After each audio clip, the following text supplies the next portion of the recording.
নমস্কাৰ, জয়প্ৰকাশ ব্লগছৰ অন্য এটা ভিডিঅ'লৈ আপোনালোকক স্বাগতম। আৰু আজি বনাইছোঁ পাস্তা। ইয়াত বিলাহী, পিঁয়াজ, জলকীয়া আৰু মেগী মছলা দিছোঁ, পাস্তা মছলা অলপ দিছোঁ আৰু এনেকৈ পাস্তা লৈ লৈছোঁ আৰু এতিয়া পাস্তা খাম।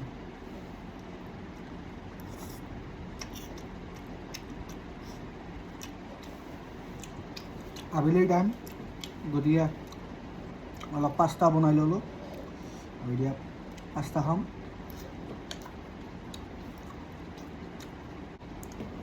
আৰু লগতে মই আপোনালোকক কথা এটা কওঁ, আৰু মোৰ যোনখন ফাৰ্মৰ গোটেই চৰাইবিলাক বেচা হ'ল।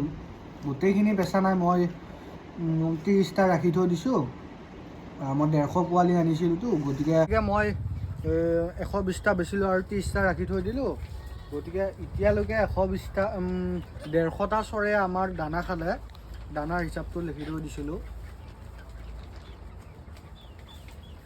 আজিৰ তাৰিখ হ'লে এতিয়ালৈ দানা খালে এই আপোনাৰ 12,370 টকা দানা খালে।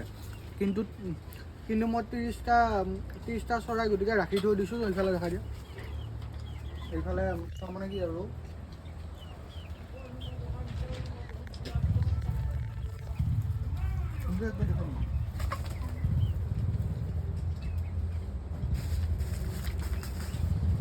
এতিয়া এয়া নতুনকৈ আকৌ 200 চৰাই দিম।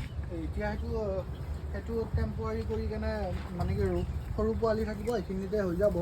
যেতিয়া পোৱালিবিলাক আকৌ ডাঙৰ হ'ব, লাহে লাহে ডাঙৰ হ'ব, 10 দিনমানৰ ভিতৰত মই সেইটো চাইডে আৰু এটা ৰুম বনাই কেনে সেইটো ৰুমত এইখিনি 30টা চৰাইখিনি তালৈ দি দিম আৰু এইখিনিত ইয়াতে 200 মুৰ্গী থাকিব। আৰু এতিয়া গতিকে সৰু পোৱালিটো, সৰু কাৰণে বৰ্ডিংটো ইয়াতে বনাম বুলি ভাবিছোঁ।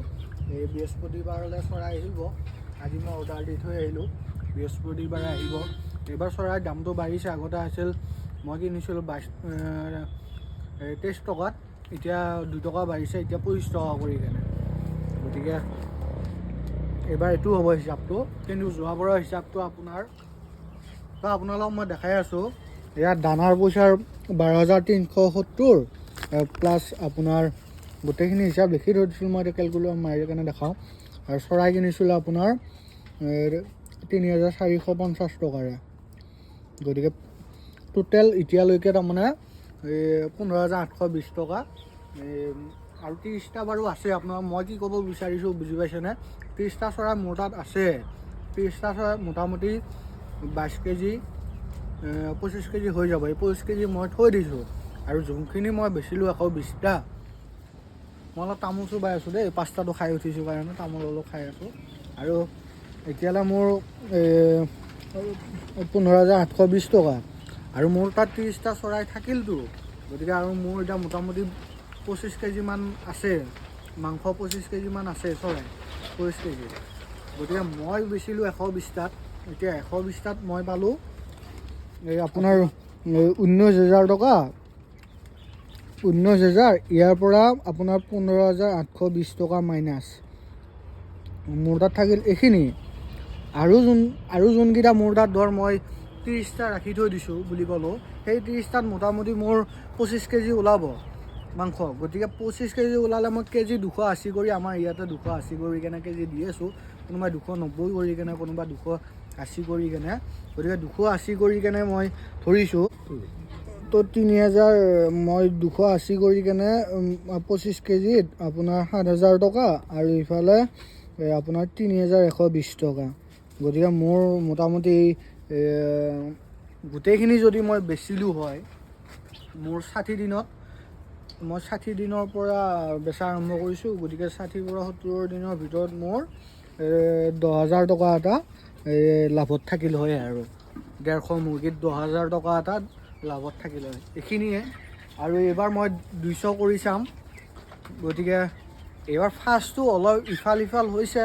মোৰো ক'ৰবাত হিচাপ কৰোঁতেও কিবা অলপ গণ্ডগোল হ'ব পাৰে। মোটামুটি 8ৰ পৰা 9-10ৰ ভিতৰত থাকি যায় আৰু 150 মুৰ্গীত। আৰু এইবাৰ ইয়াৰ পিছত এই বৰ্ডিং, আমাৰ কালিৰ পৰা বৰ্ডিঙৰ কাম কৰিম। ইয়াতে চূণ দিম এতিয়া। চূণ দি কেনে ইয়াৰ ওপৰত দিয়া হ'ব। তাৰপিছত আপোনাৰ পেপাৰ পাৰি দিম, বৰ্ডিংটো বনাই দিম। এনেকুৱা লাইট লগাই থৈ দিয়ে আছে। আৰু কালিৰ পৰা বৰ্ডিঙৰ কাম আৰম্ভ হ'ব। গতিকে এইবাৰ 200 কৰি চাওঁ কেনেকুৱা হয়। ভিডিঅ'টো ভাল লাগিলে লাইক কৰিব, শ্বেয়াৰ কৰিব। আজিৰ ভিডিঅ'টো ফাৰ্মৰ পৰা সামৰিছোঁ। অন্য এটা ভিডিঅ'ত লগ পাম। Bye bye.